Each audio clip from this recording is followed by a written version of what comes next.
कुरान मजीद की सूरह फुरकान 19वें पारे में भी इसका कुछ हिस्सा मौजूद है। 19वें पारे में अल्लाह तबारक व तआला ने आयत नंबर 30 से कुफ़ार के कुरान मजीद की तरफ तवज्जो न करने पर आप सल्लल्लाहु अलैहि वसल्लम को तसल्ली इरशाद फरमाई है कि ऐसा हर नबी के साथ हुआ है और हिदायत अल्लाह ताला के ही इख्तियार में। फिर आयत नंबर 32 में कुफ़ार के इस एतराज़ का जिक्र हुआ कि पूरा कुरान पाक एक ही वक्त में नाजिल क्यों नहीं हुआ। ये भी उनका एतराज़ था। कुरान ने बताया कि आहिस्ता आहिस्ता तदरीजन नुज़ूल में हिकमत ये है कि वही के तसलसल के ज़रिए नबी करीम अलैहिस्सलाम का अल्लाह ताला से ताल्लुक़ कायम रहे और आपके दिल को करार और सुकून नसीब होता रहे। आयत नंबर 33 में कुफ़ार के इस एतराज़ का मस्कत जवाब देने का बयान फरमाया गया है।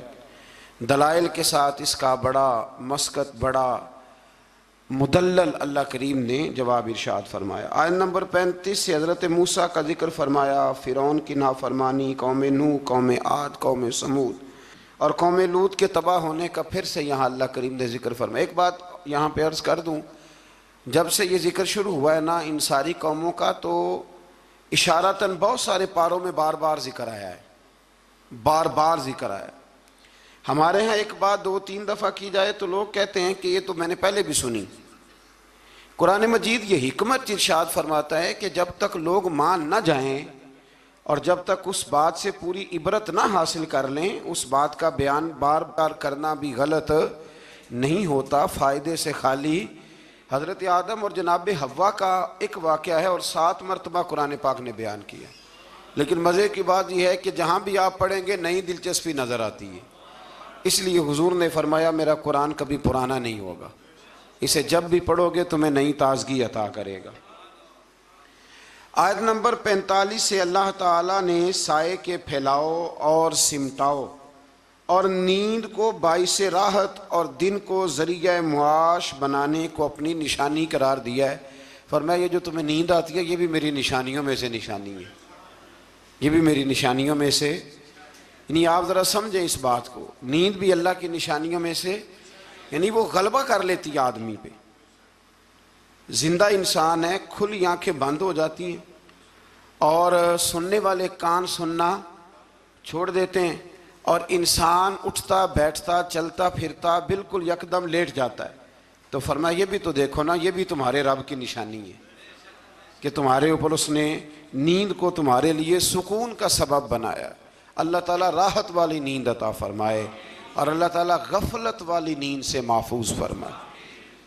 आयत नंबर 48 से बारिश के निज़ाम, आसमान से पाक पानी के नुज़ूल, इसके ज़रिए बंजर ज़मीन को ज़रखेज़ बनाने, समुंदरों में मीठे और नमकीन पानी के अलग अलग जारी होने और दीगर इनामात का अल्लाह ने ज़िक्र फरमाया है। पानी जब आसमान से उतरता है तो मीठा होता है कि नमकीन होता है? अल्लाह की कुदरत है ना कि जब वो दरियाओं समुद्रों में जाता है तो नमकीन अलग मिलता है, मीठा अलग मिलता है।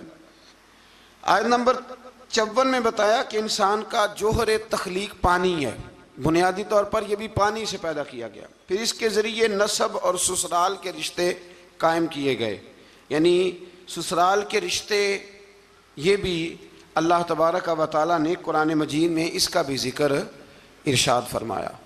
सूरतुल फुरकान के आखिरी रुकू में आसमानों में बुर्ज बनाने, सूरज और चाँद की रोशनी और निज़ाम लैलो नहार को अल्लाह ताला की कुदरत की दलील के तौर पे बयान किया गया। इसके बाद अल्लाह ताला के महबूब बंदों के आला सिफ़ात का बयान है। व इबादुर्रहमानिल्लज़ीन यमशून अलल अर्दि हौना, फरमाया रहमान के बंदे ज़मीन पर आजिज़ी से चलते हैं। व इज़ा ख़ातबहुमुल जाहिलून क़ालू सलामा, जाहिल उनसे उलझना चाहें तो वो उलझते नहीं, बल्कि वो, एक बात ज़रा मेरा दिल है यहाँ कह दूँ, एक आदमी ने ना अलिफ बा ता सा से लेकर पूरा कुरान मजीद पढ़ा है, फिर उसके बाद उसने उसकी कुछ ना कुछ तजवीद भी पढ़ी, फिर कुछ ना कुछ तर्जमा भी पढ़ा। समझ लें कि 30 पारों का खाली तर्जमा ही एक बंदा पढ़ गया है। और एक शख्स उसके सामने आके बैठा है जिसे सूरत इखलास का तर्जुमा भी ठीक नहीं आता। अब वो जो पढ़ा लिखा आदमी है वो दलील कैसे देगा, उसको समझाएगा कैसे? इसलिए कि उसकी सोच ही नहीं है, उसको पता ही नहीं है।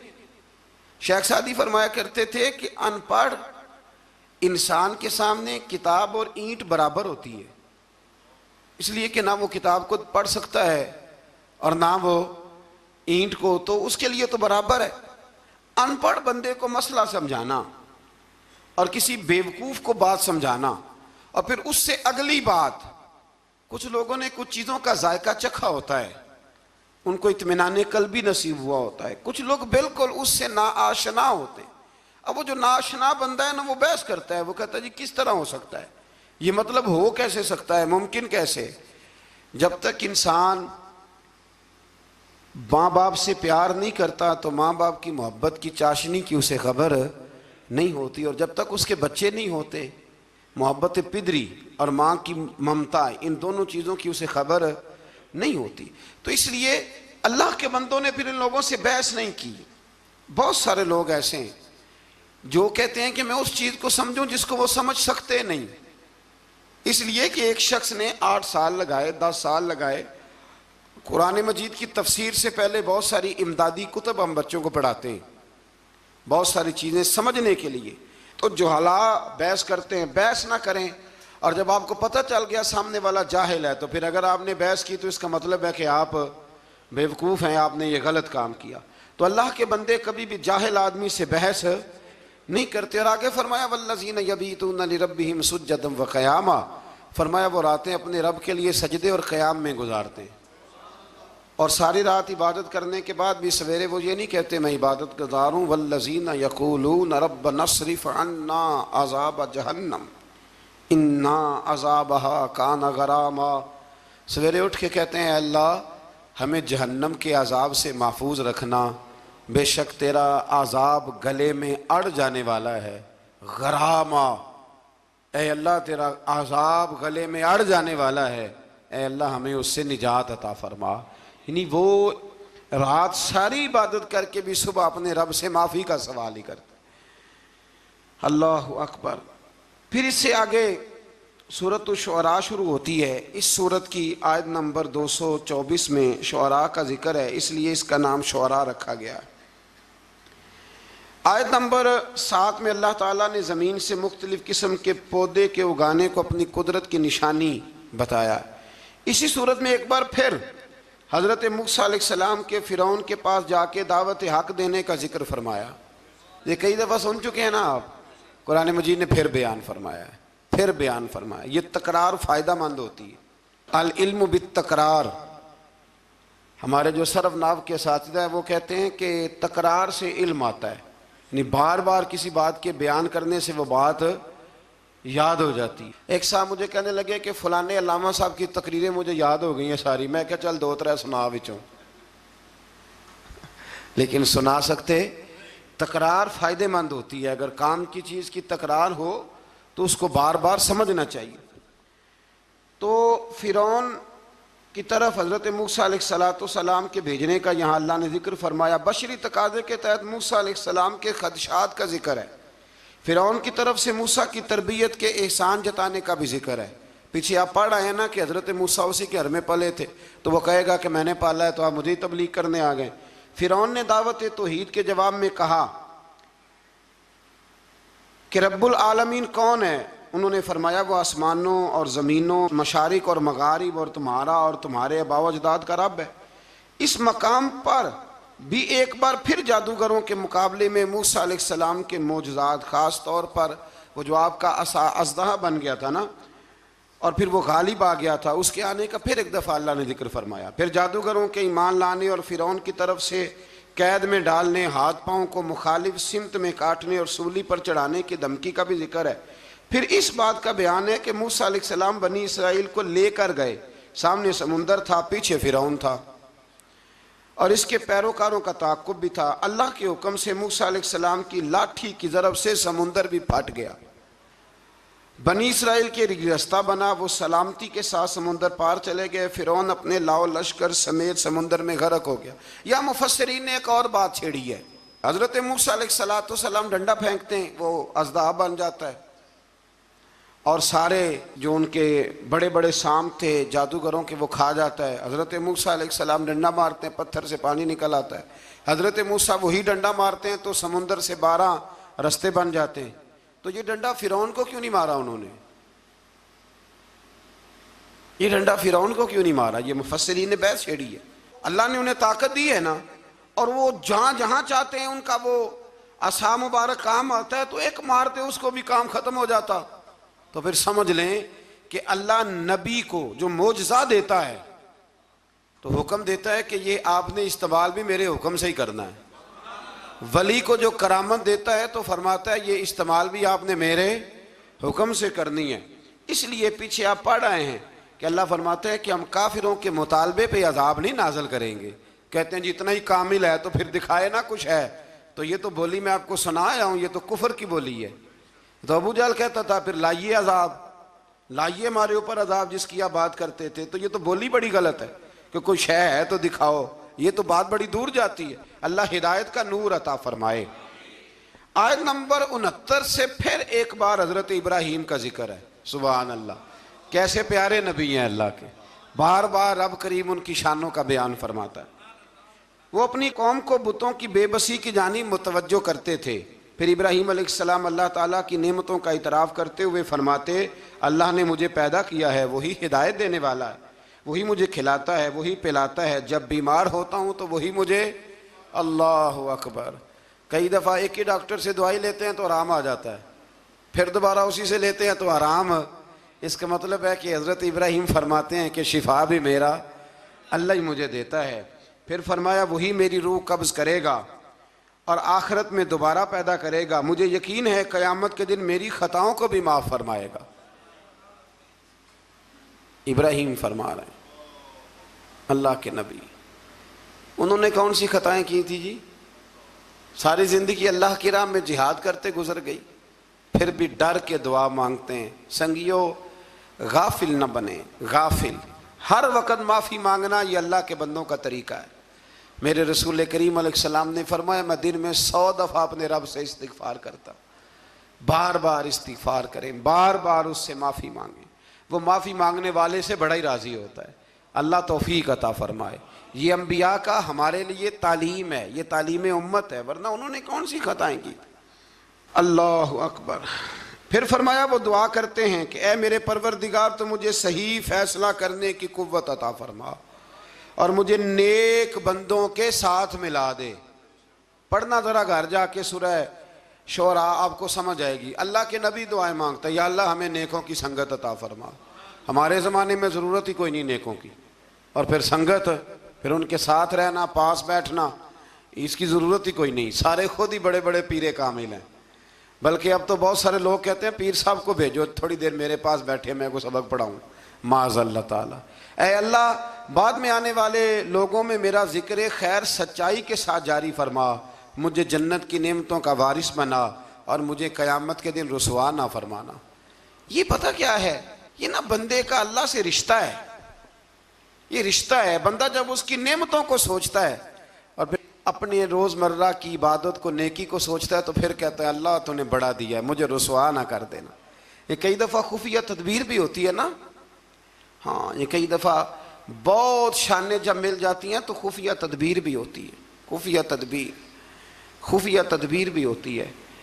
एक दरवेश कहा करते थे कि जब अल्लाह ताला तुम्हें दुनिया में बहुत सारा अजर दे दे ना, नेकियां दे दे, प्यार करने वाले दे दे, दौलत दे दे, तो फिर भी अल्लाह से डरा करो कहीं ऐसा तो नहीं कि वो सारी नेकियों का अजर दुनिया में देना चाहता है और आखिरत में तुम्हारा हिस्सा ही कोई नहीं, सारा कुछ यही ना दे दे। इसलिए उसकी बारगाह नाज में ये भी दुआ फरमाएं कि अल्लाह क़यामत की रुसवाई से महफूज फरमाए। अल्लाहुम्मा मस्तुरना बिसित्रिकल जमील, अल्लाह सोने पर्दों में से एक पर्दा नसीब फरमा। आयत नंबर 91 से मुत्तकीन और सरकश लोगों के साथ होने वाले सलूक का जिक्र फरमाया। एक ने सारी जिंदगी तकवा किया, एक ने सरकशी की, घोड़ों की तरह भागा, मर्जी की जिंदगी जिया। अल्लाह ने दोनों का जिक्र फरमाया और फरमाया गुमराह लोगों के जहन्नम में आपस में लड़ने और हर तरफ से नाउम्मीद होने और इनके दुनिया में वापस जाकर ईमान लाने की नामुमकिन ख्वाहिश है। यहाँ बड़े लोग कहते हैं जी अल्लाह चाहे और नेकोकारों को जो है वो माज़अल्लाह दोज़ख में डाल दे और हमें अल्लाह चाहे तो बख्श दे। जिसने उठती हुई जवानी में भी अपनी नज़र झुका के रखी और जेब में लाखों करोड़ों होने के बावजूद भी अपने रब की रिजा वाली बात की और तू सारी जिंदगी गुजारे बेहयाई और फाशी में और दावे तो अजीब कर दे अल्लाह बेनियाज जरूर है पर बेइंसाफ नहीं। बेनियाज जरूर है पर वो बेइंसाफ, ये समझ लें। हाँ, किसी को ये दावा नहीं करना चाहिए कि मैं नेक हूं तो जन्नत मेरे नाम अलाट हो गई है, दुआ करनी चाहिए और उसकी बारगाह में माफी चाहनी चाहिए। लेकिन ये जो गुनाहगार फिर दलेरों जैसी बातें करते हैं ना, इसका तो मामला ये है कि एक गुनाहगार ऊपर से सीना जोर, ये जुल्म है, ये जबर है, इससे बचें। हाँ, अगर कोई रब की रहमत का बाजू थाम के बात करेगा तो अल्लाह बड़ा ही करम फरमाने वाला है। आयत नंबर 105 से नूह अलैहिस्सलाम की दावत हक का जिक्र है। वो रसूल अमीन थे। सरकश लोगों ने कहा हम आप पर कैसे ईमान लाएं, आपके पैरोकार तो पसमानदा लोग हैं। ये नूह अलैहिस्सलाम की कौम का जरा अंदाज सुन ले, कहने लगे पसमानदा से गरीब गरीब से बंदे आपके कलमा पढ़ने वाले, हम चौधरी हो के आपको मान जाएं, ये कैसे हो सकता है। फिर नूह अलैहिस्सलाम अल्लाह ताला से अपने और अपनी कौम के दरमियान आखिरी फैसले की दुआ मांगते हैं। अल्लाह ताला इनको और इनके पैरोकार मोमिनों को कश्ती के ज़रिए निजात अता फरमाता है और सरकश कौम तूफ़ान में डूब जाती। आयत नंबर 124 से हज़रत हूद अलैहिस्सलाम और इनकी कौम आद का जिक्र है। अल्लाह ताला ने इस कौम पर नेमतों की फरावानी की, चुपायों, औलाद और नहरी बागात की सूरत में फरमाई। उन्होंने मजबूत मकानात और बुलंद मकामात पर इशरत गाहें तामीर कर ली। आजकल भी फार्म हाउस नहीं बन जाते, जल्दी जल्दी से फार्म हाउस बन जाते। बेलाखिर नबी की तकजीम की बिना पर अल्लाह ने इस कौम को भी हलाक कर दिया। फिर आयत नंबर 141 से हजरत सालेह अलैहिस्सलाम और इनकी कौम समूद की नाफरमानियों का जिक्र है। इन पर अल्लाह ताला ने नेमतों की फरामानी फरमा रखी थी। मीठे चश्मे, बागात, ज़रख़े ज़मीन की कसरत, पहाड़ों को तराश कर मकान बनाते थे। लेकिन जब उन्होंने नाकत अल्लाह यानी अल्लाह की ऊँटनी की बेहुरमती की तो इन पर आज़ाब नाजिल हुआ। तो जो नाकत अल्लाह की बेअदबी करे, अल्लाह की ऊँटनी की, उस पर अज़ाब नाजिल होता है। तो जो रसूलुल्लाह की बेअदबी करे और जो औलिया अल्लाह की माज़अल्लाह बेअदबी करे, उसका क्या हाल होगा। अल्लाह ताला हिदायत का रास्ता नसीब फरमाए। आयत नंबर 160 से लूत अलैहिस्सलाम और इनकी कौम का जिक्र है। इस कौम की बदआमालियों का जिक्र है कि वो हलाल बीवियों को छोड़कर गैर फितरी तरीके से अपनी जिनसी ख्वाहिश पूरी करते थे, गुनाह के अड्डे आबाद करते थे। लूत अलैहिस्सलाम की बीवी भी उनके हम ख्याल थी। बेलाखिर अल्लाह ताला ने इस कौम को भी तबाह बर्बाद किया। फिर शुएब अलैहिस्सलाम और इनकी कौम का जिक्र है। ये लोग असहाबुल ऐका कहलाते थे। ये लोग लेन देन के वक्त नाप तोल में डंडी मारते थे। इनकी सरकशी का यह आलम था कि नबी से कहते अगर आप सच्चे हैं तो हम पर आसमान क्यों नहीं फट पड़ता। फिर इस कौम पर भी अजाब नाजिल हुआ और वो तबाह बर्बाद कर दिए गए। लूत अलैहिस्सलाम की बीवी भी साथ रहती थी लेकिन काफिरों की हम ख्याल थी। और नूह अलैहिस्सलाम का बेटा भी और उनके घर वाले भी कुछ इसी तरह के थे। एक बात जहन में रखें, दो भाई इकट्ठे रहते हैं, दोनों ने अपनी अपनी कब्र में जाना है। किसी घर का फर्द अगर गलत होगा तो उससे मुराद वो पूरा ख़ानदान नहीं होगा। इसलिए कुरान मजीद ने कहा है कि कोई क़यामत में एक दूसरे का बोझ नहीं उठाएगा, सारे अपना अपना ही उठाएंगे। आयत नंबर 192 में बताया कि कुरान अल्लाह का कलाम है जिसे वाज़े अरबी ज़ुबान में जिब्रील अमीन ने मुहम्मदुर रसूलुल्लाह सल्लल्लाहु अलैहि वसल्लम के कल्बे पाक पर नाजिल गए। कुरान के लफ्ज़ नुज़्ज़िला अला कल्बिक, महबूब हमने आपके ना दिल पर इसे नाजिल फरमाया। ये बड़ी कमाल की बात है। महबूब हमने आपके यानी कलाम अल्लाह का और हुजूर के यानी महबूब और मुहिब की जो बातें होती है ना, वो अगर जुमलों में भी हों तो जाके टकराती सीधी दिल के साथ हैं। इन आयात में यह भी बताया कि जिन कौमों का नामो निशान मिटा दिया गया, अल्लाह ताला ने इत्माम हुज्जत के लिए उनके पास रसूल भेजे। वो कहे ना कि कोई डराने वाला नहीं आया। कुरान मजीद का मुताला करने वालों के लिए गौर व फिक्र का मकाम है कि जिन बदआमालियों के सबब पिछली उम्मतों का नामो निशान मिटा दिया गया, आज वो सारी खराबियाँ इस उम्मत में भी जमा हो चुकी हैं। वो सारे गुनाह लूत अलैहिस्सलाम की कौम जो काम करती थी वो आज यहाँ नहीं हो रहा, वो यहाँ नहीं हो रहा। अल्लाह तबारक व तआला माफ़ फरमाए। लोग समझते हैं कि शायद रब करीम मस्जिदों में तो देखता है, माज़अल्लाह तो होटलों के बंद कमरों में वो नहीं देखता, और हमारी ख्वाबगाहों में और फार्म हाउस में और वो दूर दराज देहातों में जो हमने कोठियाँ तामीर की हैं उसके अंदर जो हम गुल गुब्बारे करते हैं तो उन्हें नहीं देखता। वो सारे काम जो लूत अलैहिस्सलाम की कौम करती थी, जो नूह अलैहिस्सलाम की कौम करती थी, वही मजाक जो हजरत नूह की कौम करती थी ना, कि ये चंद माड़े माड़े लोग आपके साथ हैं। बहुत सारे मैंने वडेरों को आज उलमा और मशाइख का इस तरह मजाक उड़ाते देखा है। ये 4 बंदे छोटे छोटे आपके साथ हैं। भाई नहीं वही जुमला जो नूह की कौम कहा करती थी, लेकिन फिर बचे तो वही माड़े माड़े ना, फिर बचे ना वो माड़े माड़े के। तो किधर गए वो ऊंची कलगियों वाले? इंसान जब बात करता है तो बगैर सोचे समझे करता है। लूत अलैहिस्सलाम की कौम की खराबियां, फिर हजरत नूह की कौम की खराबियां, फिर हजरत शुएब की कौम अगर नाप तोल में डंडी मारती थी तो आज क्या कुछ नहीं होता, दवाइयों तक में मिलावट होती। बस एक ही बात है, चेहरे इसलिए नहीं बदलते कि इस ज़मीन पर गुंबद खजरा मौजूद है, रसूलुल्लाह सल्लल्लाहु अलैहि वसल्लम का साथ मौजूद है। बस अल्लाह ताला हमें रसूल पाक की निस्बत कामिला अता फरमाए। आयत नंबर 218 में फरमाया कि ए रसूल मुकर्रम सल्लल्लाहु अलैहि वसल्लम, अल्लाह ताला इबादत के वक़्त आपके क़याम और इबादत गुजारों के दरमियान आपके सजदों को देख रहा होता है। महबूब तेरे सजदे मुझे बड़े ही प्यारे हैं। जब तू सफ़ों के बीच नमाजें पढ़ता है ना तो मैं वहाँ तुझे देखता रहता हूँ। जब इंसान सजदा करता है तो रब बड़ा ही राज़ी होता है। इसलिए हुजूर ने फरमाया, जब तुम एक सजदा करते हो तो अल्लाह की बारगाह में तुम्हारा एक दर्जा बुलंद कर दिया जाता है। जितने दिन बाकी रह गए हैं ना, अल्लाह ताला हमें कसरत से सजदे करने की तौफीक अता फरमाए। रमज़ान के दिन नहीं कह रहा, ज़िंदगी के दिन कह रहा हूँ। जितनी ज़िंदगी बाकी है अल्लाह ताला कसरत से सजदे करने की। हज़रत अबू फातिमा रज़ी अल्लाह ताला अन्हु फरमाते हैं कि हुजूर ने मुझसे फरमाया था, अबू फातिमा जन्नत में मुझसे मिलना चाहते हो? मैंने कहा हुजूर हाँ। फरमाया फिर सजदे ज़्यादा करके आना, सजदों की दौलत तुम्हारे पास ज़्यादा होनी चाहिए। फिर आगे शुरू होती है सूरह नमल। नमल कहते हैं चींटी को। ये चींटी के नाम पर अल्लाह ने सूरत रख दी। पीछे मैं आपको बहुत सारी सूरतों के नाम याद करा आया हूँ। एक सूरह नहल भी हमने पढ़ी थी।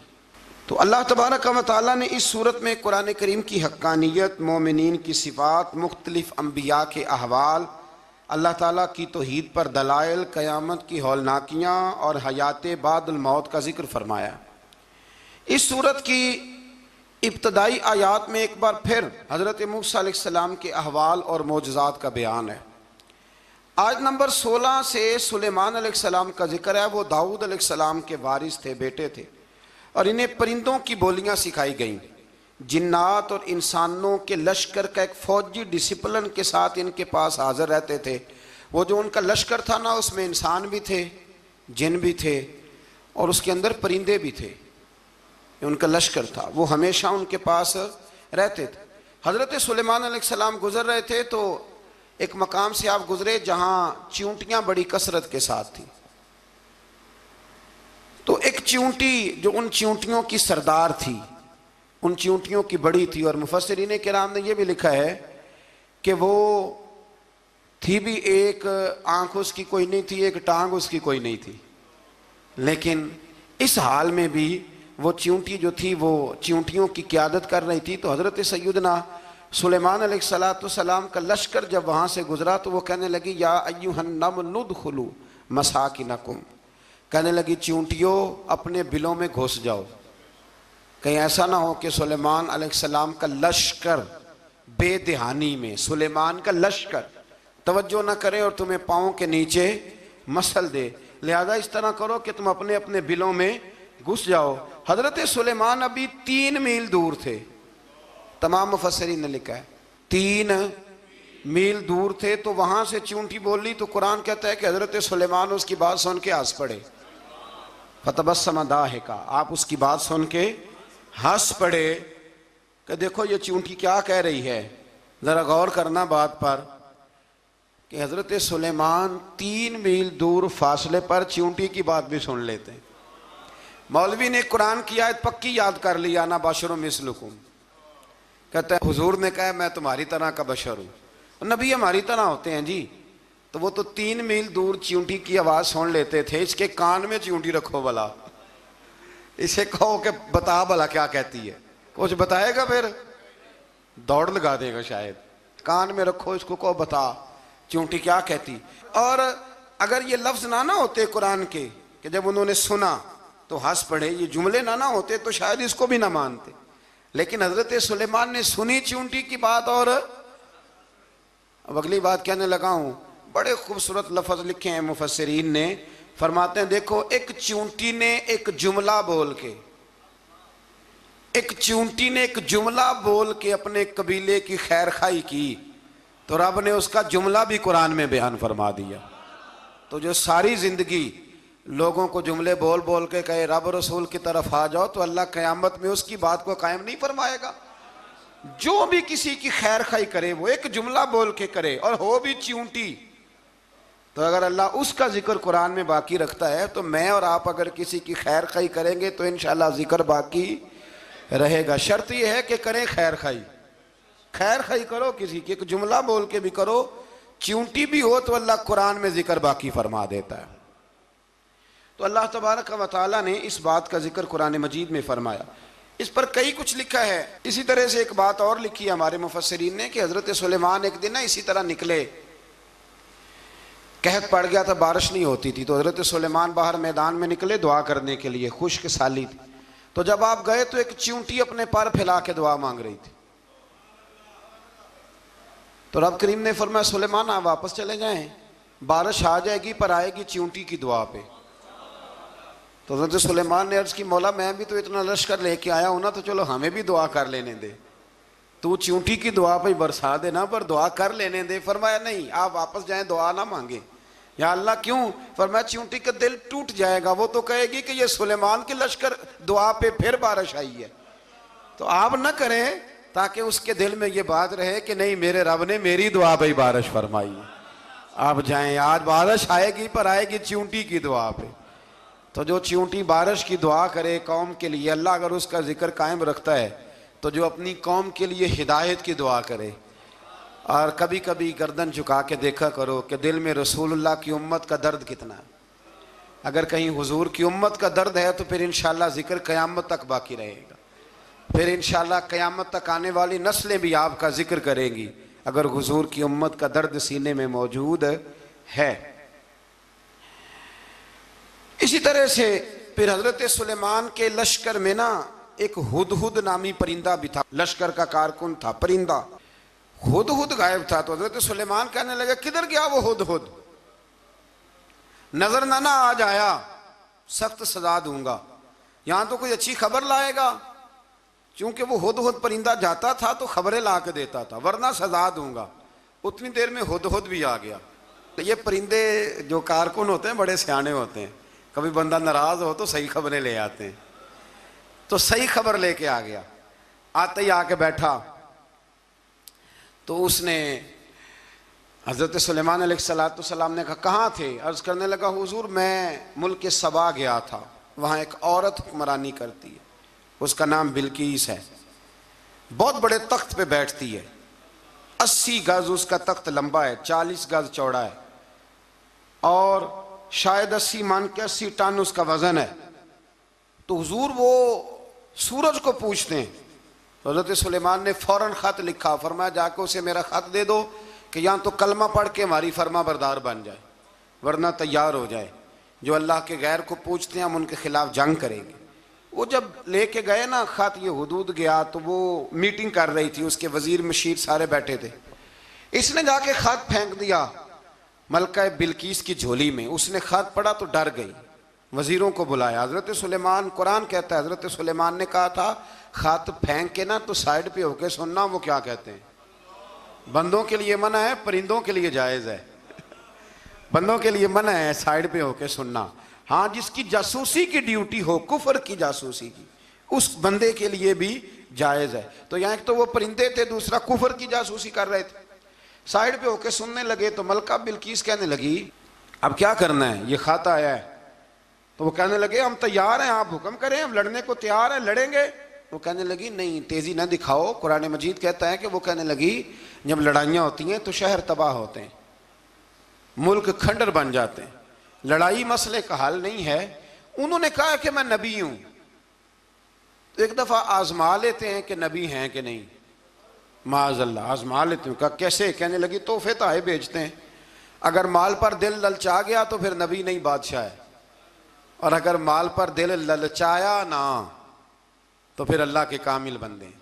ये फ़र्क उसने उस वक़्त बयान किया। उसने 500 कनीज़ें, 500 गुलाम, बड़े शानदार लिबास पहना के, 500 घोड़ा बड़ा तगड़ा, उसके ऊपर माल व असबाब रख के तैयारी करा के हज़रत सुलेमान की तरफ भेजा। हुद पहले से खबर लेके आ गया, हुजूर उसने ये प्रोग्राम बनाया है। वो जब आया सारा कुछ तो हज़रत सुलेमान देख के जलाल में आ गए, फरमाने लगे उसे जाके कह दो तू मुझे क्या तोहफे भेजेगी, मेरे रब ने मुझे माला माल फरमाया हुआ है, उन्हें माला माल किया मेरे मालिक ने, जा उसे जाके कह तू क्या तोहफे देगी। जब रब देता है तो फिर कोई कमी ना ना वो नहीं छोड़ता। बंदे क्या दे सकते हैं, बंदे तो बेचारे 10 दे के तो 10 दिन उनकी आंखें नहीं खुलती। फरमाया मुझे अल्लाह ने जो दिया है क्या बात है उसके देने की। तो फरमाया उसे कहो या फरमाबरदार होके आ जाए या जंग के लिए तैयार हो जाए, हम उसे उसके शहर से जलील करके निकाल देंगे। उसने जाके जब पैगाम दिया तो और उन लोगों ने भी आके बताया कि वहाँ तो हम अजीब मंजर देख के आए हैं कि जानवर भी हाथ बांधे खड़े हैं, वहाँ तो जिन्नात, सरकश जिन्नात खड़े हैं। वो बादशाह नहीं, वो नबी हैं, वो जो 500 गुलाम और 500 कनीज़ें गई थी, हवाल सुनाया आके। तो मलका बिल्किस ने फिर खत लिखा कि मैं फरमा बरदार होके आ रही हूँ। माना क्या है, मैं कलमा पढ़ने के लिए आ रही हूँ। तो हज़रत सुलेमान ने कहा भाई अब इस तरह करो, ज़रा फर्श बिछाओ। उन्होंने फर्श बिछाया, इस तरह का कि ऊपर फर्श था, नीचे मछलियां तैर रही थी, लग रहा था दरिया है। ड्यूटी लगा दी, जिन्नात ने बिछा दिया। उधर हज़रत सैयदना सुलेमान फरमाने लगे अब चूंकि मान के आ रही है तो उसे अपनी नबुव्वत की अलामतें भी दिखानी है। उसने तख्त बड़ा शानदार बनवाया था, और ख़वातीन में जो आदतें ख़वातीन वाली होती हैं वो जाती नहीं। वो 7 कमरों में ना पीछे अपना तख्त रख के तो 7 दरवाजे बंद करके आई। उस ज़माने में एक रिवाज था, वो जुलेखा ने भी 7 दरवाजे मुकफ़ल के एक रिवाज था। एक कमरा, फिर कमरे के पीछे कमरा, फिर उसके पीछे कमरा, फिर उसके पीछे कमरा, और उसको बड़े मोटे ताले लगाए जाते थे। और फ़लसफ़ा ये था कि एक ताला तोड़ेगा कोई तो जब तक सिपाही आ जाएंगे, और अगर उसके तोड़ने तक ना आए तो दूसरे के तोड़ने तक आ जाएंगे, और उसके तोड़ने तक ना आए तो 7वें तक तो आ ही जाएंगे। ये उन लोगों का नफसियाती मामला था, सोच थी। 7 कमरों में मुकफ़ल करके ना वो निकली। तो हज़रत सुलेमान अलैहिस्सलाम कहने लगे भाई मुझे उसका तख्त चाहिए उसके आने से पहले। उसके आने से इस वाक़े की क्या ज़रूरत थी कुरान पाक में, ये क्या हाजत थी, ये तख्त वाली सारी बात कुरान ने क्यों बयान की? पूछें आप अपने दिल से भी और इनकार करने वाले मुनकरीन से भी, इसकी क्या ज़रूरत थी? वो जो कहते हैं जी वली की करामत की क्या ज़रूरत है, सीधी सीधी नमाज पढ़ो, रोज़ा रखो, हज करो, ज़कात दो, तो पूछो इनसे एक सूरत नमल के अंदर इस सारी तफसील की क्या ज़रूरत थी? ख़त्म हो गई जब वो कलमा जो पढ़ रही है, तो फिर इस सारे वाक़े को रब क्यों बयान फरमाता है? हज़रत सैयदना सुलेमान फरमाने लगे तख्त चाहिए, और चाहिए उसके आने से पहले।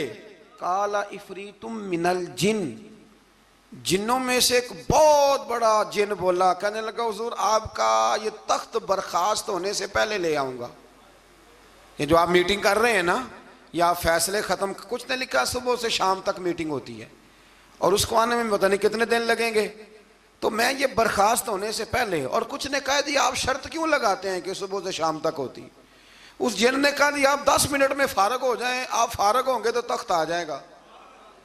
मुफस्सिरीन ने लिखा है कि जब कुरान कहता है कि उसने कहा कि आपके फारिग होने से पहले, तो इसका मतलब है कि जब आप उठेंगे, ये जगह खाली कर देंगे तो तख्त यहां किवें, हजारों मील का फासला है, आ जाएगा। पर हवाई जहाज पे कार्गो करा के जी, DHL के जरिए। कैसे आएगा? वह आएगा तो बस आएगा तो हजरत सुलेमान की तो बादशाहत थी ना जमाने पे। फरमाने लगे नहीं नहीं तू लेट है, तू लेट है, तू हमें जानता ही नहीं। एट सेट ते पखड़ा कुआर गंदल, असी और भी बूटियां जानने आ, ये तू लेट है, अभी हमारी ताकत इससे ज्यादा है। बड़ी कमाल बात लिखी है लिखने वालों ने। एक मुफस्सिर ने लिखा है कि अभी हजरत सुलेमान ने गुलामों से मंगवाया है, अपनी बात कोई नहीं की। ये हाल है उनके गुलामों का, तो सरदार का आलम क्या होगा। हजरत सुलेमान कहने लगे भी जल्दी जाइए। काल अल्लज़ी इंदहु इल्मुम मिनल किताब अना आती का भी कबल अन यरतद्द इलैका तरफुक। तो उठा उनमें से वो जिसके पास किताब में से इल्म था, सारी किताब का भी नहीं, इल्मुम मिनल किताब, किताब। वो उठे जिनके पास किताब में से इल्म था, तो वो उठ के कहने लगे हुजूर मैं ले आऊंगा कब? आपके आंख झपकने से। नहीं, आंख झपकने से। बंदा था जिन था, जिन की तो बात मानी नहीं उन्होंने। क्या कहा? आंख झपकने से।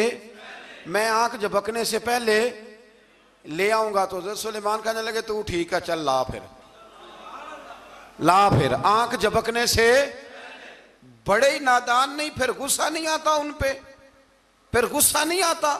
मेरे शेख कामिल मुर्शद अकमल शेख बहरोबार हुजूर गौसे पाक जिलानी हजरत गौसे आजम यूं करके शागिर्दों को मुरीदों को सबक पढ़ा रहे थे। पढ़ाते पढ़ाते हाथ आगे किया, और जब हाथ वापस आया तो भीग गया था सारा।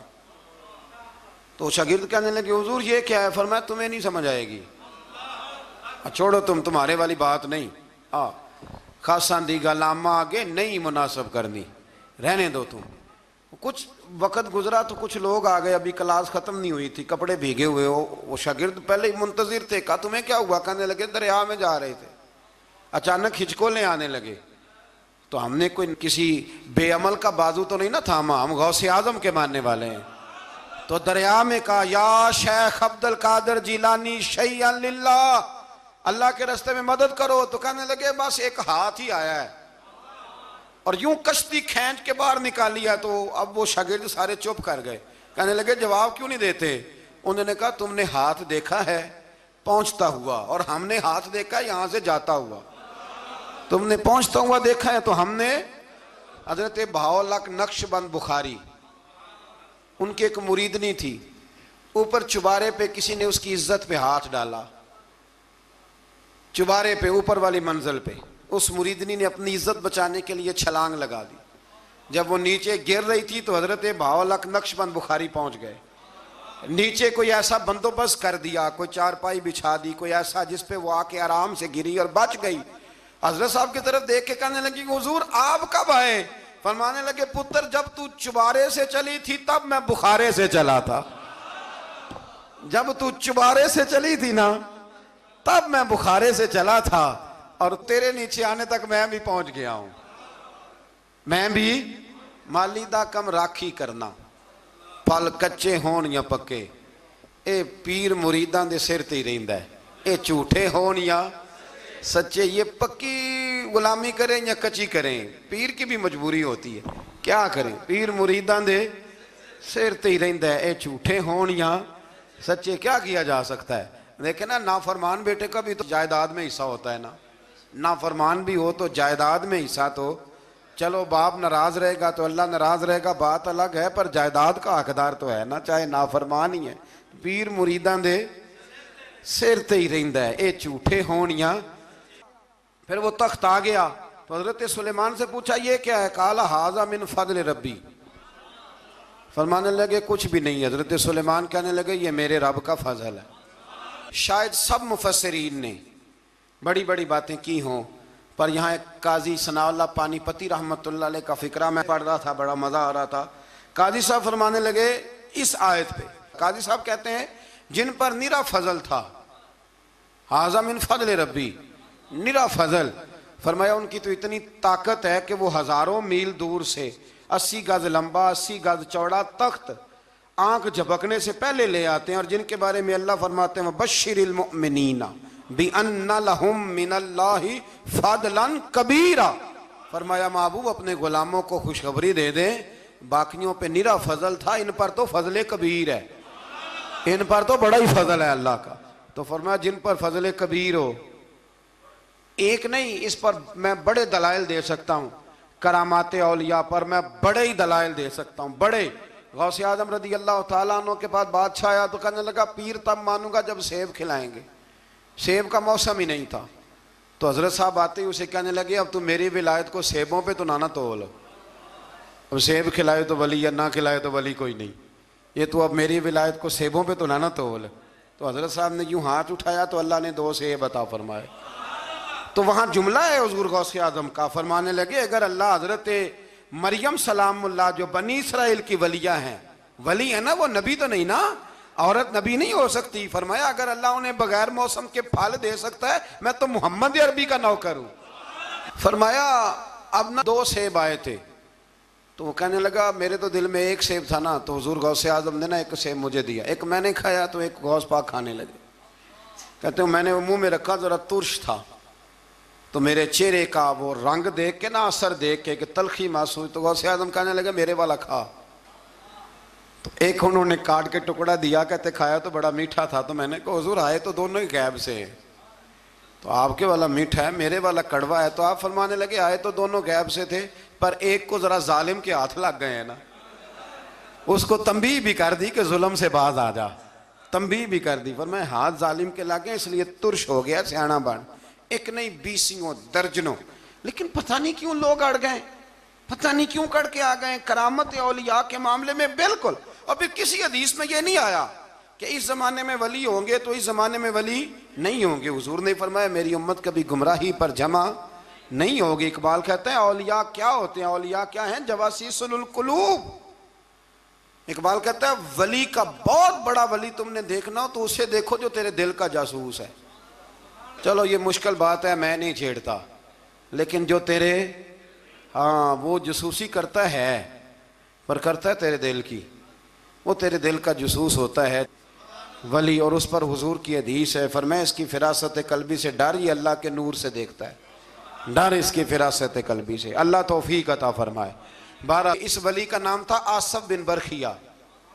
आसफ बिन बरखिया जी हजरत सुलेमान के वजीर थे। वो आई मलका बिल्कीस, और जब वो आई ना तो उसने देखा कि ये तो आगे सामने हजरत सुलेमान बैठे हैं, और जो रास्ता है ना दरमियान में वो फर्श है कि दरिया है समझ नहीं आ रही। तो उसने ना अपना यूं करके ऊपर कपड़ा उठाना शुरू कर दिया कि नीचे पानी है। तो हजरत सुलेमान कहने लगे चलती आ, नीचे कुछ भी नहीं। उसने पैर रखा, नीचे मछलियां भी तैरती जा रही थी। हजरत सुलेमान अलैहिस्सलाम, आज भी अल्लाह ने तौफीक दिया ना, लोगों ने इस तरह की तामीरात बाद में की हैं, लेकिन इसके मौजिद इसके पहले बनाने वाले हजरत सुलेमान है अल्लाह की दी हुई तौफीक से। तो वो मलका आपके पास आई, फिर वो आपकी फर्मा बरदार हो गई, और बाद मुफस्सिरीन ने यह लिखा है कि उसने जब कलमा पढ़ा तो फिर उसका निकाह भी हजरत सुलेमान से हुआ, यह भी बाज़ लोगों ने लिखा है। तो इस सारे वाक़े को कुरान मजीद ने बयान फरमाया है। फिर आयत नंबर 47 से कौम समूद का हजरत सालेह अलैहिस्सलाम से बदशगुनी लेने का जिक्र है। अल्लाह ताला ने फरमाया बदशगुनी और नहूसत अल्लाह के नबी सालेह अलैहिस्सलाम की वजह से नहीं है, बल्कि तुम ही नहूसत और नामुबारकी है और तुम फितने में मुब्तला हो गए। अजीब बात है ना ये भी, कि वो कहा करते थे कि हजरत सालेह अलैहिस्सलाम जब से आए हैं हम पे तरह तरह की मुसीबतें आने लग गई, ये वो कौम कहा करती थी। आज भी कुछ लोग कहते हैं जी जब तक मैं गलत था ना तब तक मामला ठीक थे, अब मैं सही हो गया हूँ तो हालात। वो खुदा के बंदे, जब तू ठीक हुआ है तो रब तुझे कुंदन बनाना चाहता है। अल्लाह करीम वो सारी कमज़ोरियाँ जो बज़ाहिर इंसानों में होती हैं मुश्किलात में डाल के तो तेरी मिट्टी और गर्द झाड़ना चाहता है, लेकिन लोग माज़अल्लाह इसको बदशगुनी कहते हैं। अल्लाह समझने की तौफीक अता फरमा। आज नंबर 54 से एक बार फिर लूत अलैहिस्सलाम की कौम की फहाशी और इसके नतीजे में पैदा होने वाली तबाही और बर्बादी का जिक्र है। बार बार अब इसलिए बयान करता है कि फहाशी करोगे तो आसमान से पत्थर बरसेंगे, और पत्थर अब उस तरह नहीं बरस रहे जिस तरह उन कौमों पे बरसा करते थे, बरस रहे हैं पर हमें नज़र नहीं आते। बड़ा कुछ ही हो रहा है, बड़ी सारी तबाही उतर रही है, बड़े फितने पैदा हो रहे हैं। और मैं अक्सर कहा करता हूँ कि फहाशी जब आम होती है फिर तबाही होती है।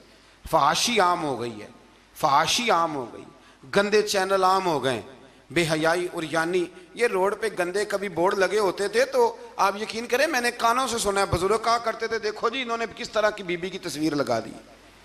बहुत ज़माना नहीं गुजरा, मुझे याद है हम छोटे थे तो साबुन पर एक दफ़ा फ़ोटो छप गई मर्द औरत की इकट्ठी, तो इतना एहतजाज हुआ। शायद मैं कहीं फाइलों में तलाश करूं तो नवाए वक्त की वो मुझे कटिंग मिल जाए कि वो साबुन ने रैपर सारा ज़ाया किया। अब कौन एतराज़ करने वाला है? कोई ऐसा शख्स जो एतराज़ करे? बड़े बड़े गंदे बोर्ड लगे हुए हैं, ये बेहयाई हिजान पैदा करती।